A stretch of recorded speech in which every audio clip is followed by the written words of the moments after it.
Isang abogado at isang TV host ang nagtatalo sa Senate, itong isa gustong magpalusot sa mali niyang nagawa, kaya nag-missed ulang walang alam sa batas, pati nakalagay sa rules ay gusto pang palitan pa ng or, ang with, panoorin nyo na lang at kayo nang humusga kung sino ang tama sa kanila. But when it comes to the issue of legal, there are rules to follow.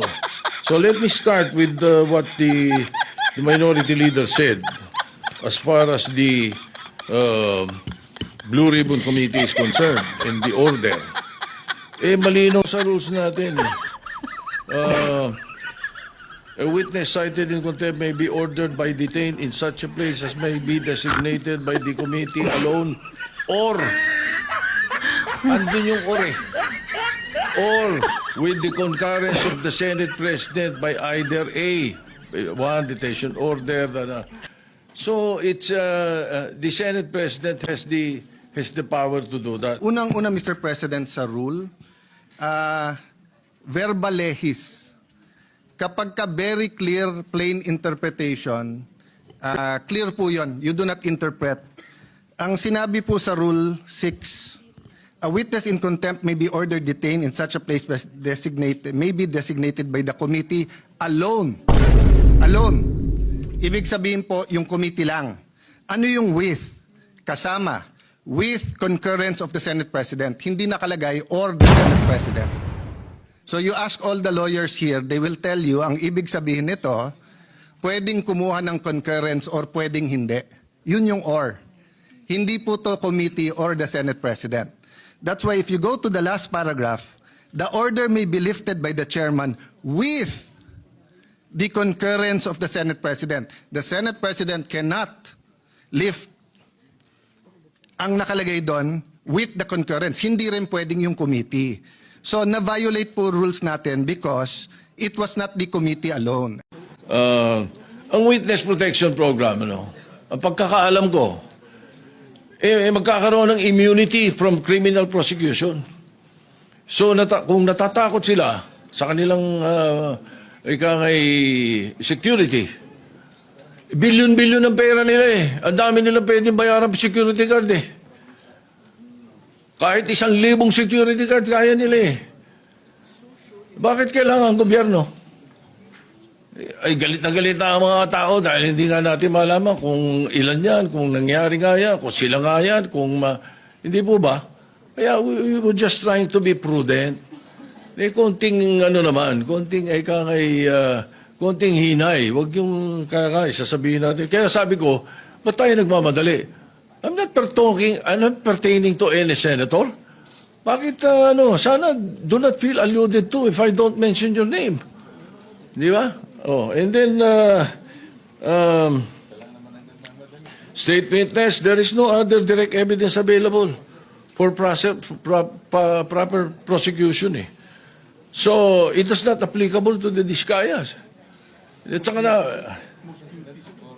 hindi rin pwede sapagkat ang pananaw ng karamihan, ang pananaw ng taong bayan, sila most guilty. Ang pwede sa Witness Protection Program, yun, not the most guilty. Ayun ang sinasabi ng batas. Anyway, as I said, the Senate President has the power to order the transfer. And if I have used a word that does not conform to your palate, then pagpasensyahan nyo.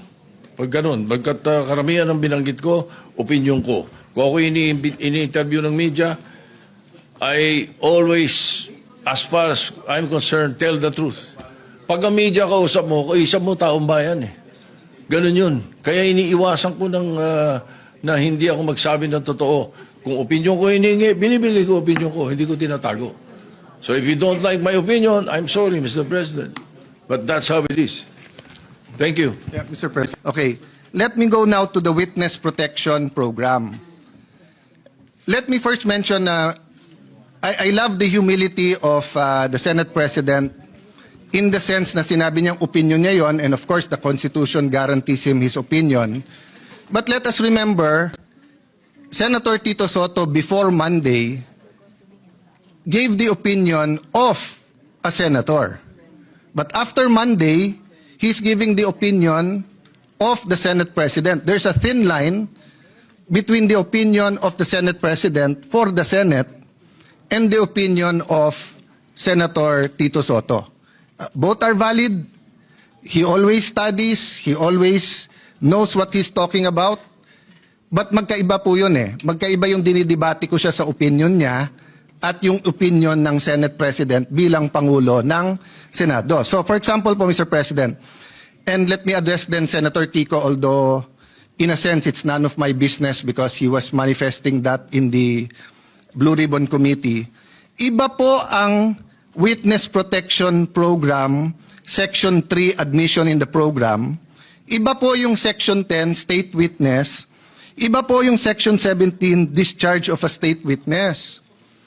Yung pong sinasabing he does not appear to be the most guilty, yan po ay tatanggapin natin pag state witness na wala po tayo doon. Nandun pa lang tayo sa Section 3 protection. So let me make that clear ha. Kasi po ang nasabi ng Senate President, paano yun yung perception ng tao, most guilty sila. First of all, I don't agree. Kaya nga nagrarally, alam ng tao may mastermind sa likod nila.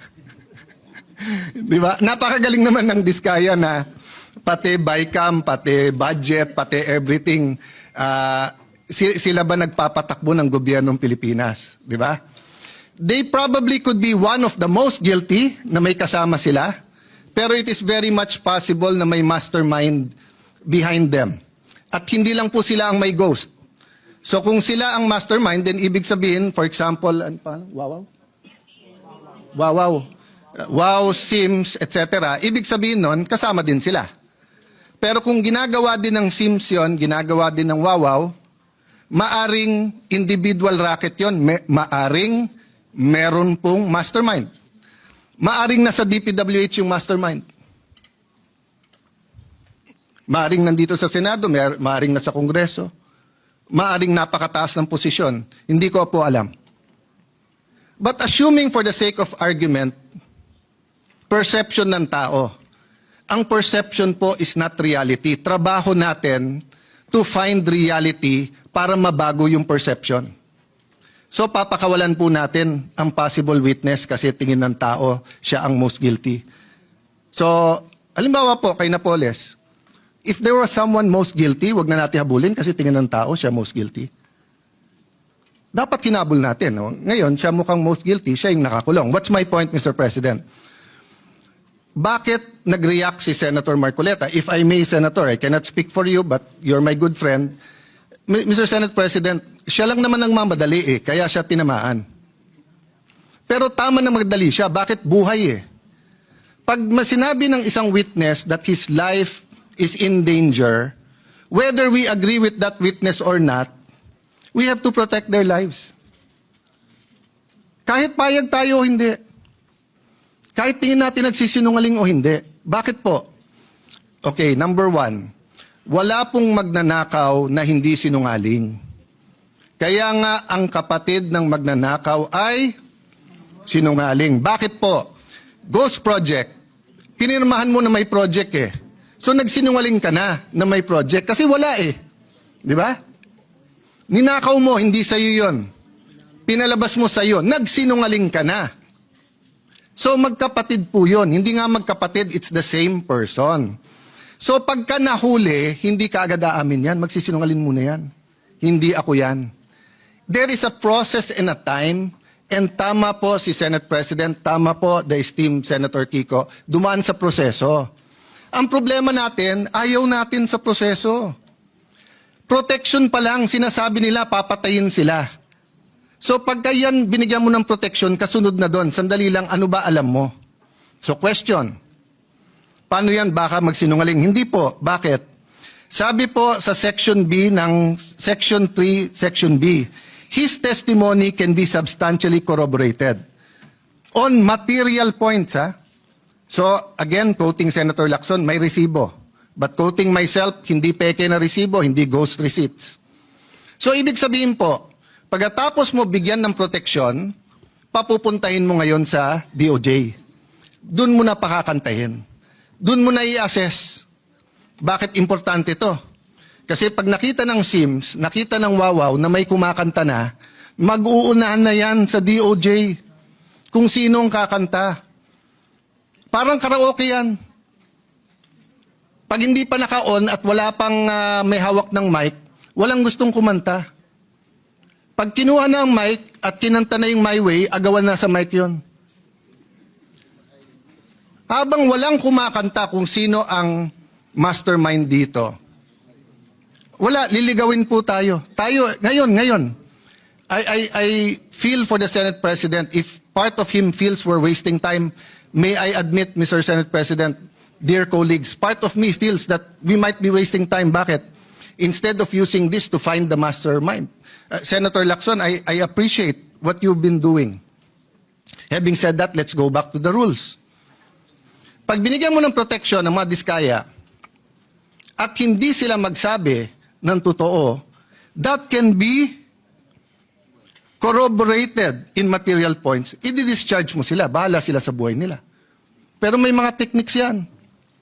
Sa ibang bansa, yung kanilang Attorney General, DOJ, sasabihin yan, paano yan, kumakanta na? O kaya sasabihin sa diskaya, papakawalan ka namin, walang protection, pero ipagkakalat namin, sinabi mo na sa amin, ayaw mo lang pirmahin kung sino ang mastermind.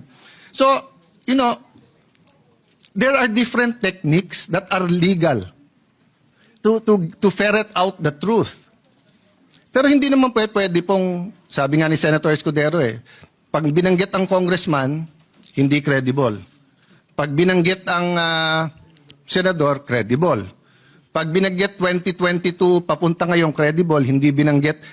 I myself think dapat banggitin na 2016. Ba't banggitin nyo rin 2010 to 2016? Wala naman nagsabing graft-free ang ng DPWH noong 2010 to 2016 Sa bayan namin, contractor, congressman, doon na uso yung sheet piling 2010 to 2016. Bago nun, walang sheet piling sa Taguig. Pero yung sheet piling na isa sa mga pinaka-corrupt ways of flood control, nangyari po to 2010 to 2013 or 2016. So let's get to the bottom of it. But let's follow the law. Yung state witness, malayo pa yon. So nung una ko nabalitaan, kailangan state witness, I disagreed with Senator Marcoleta and went up to him and said, Boss, baka magkaiba tayo ng opinion kung dapat si Diskaya. Pero tama nga siya, wala pa tayo dun, nasa protection pa lang Hindi pa natin naririnig kung anong sasabihin nila. Ngayon, kung, hindi ko na tutuloy, pero yung initials na lang, kung BS ang sasabihin sa atin, buisit sila.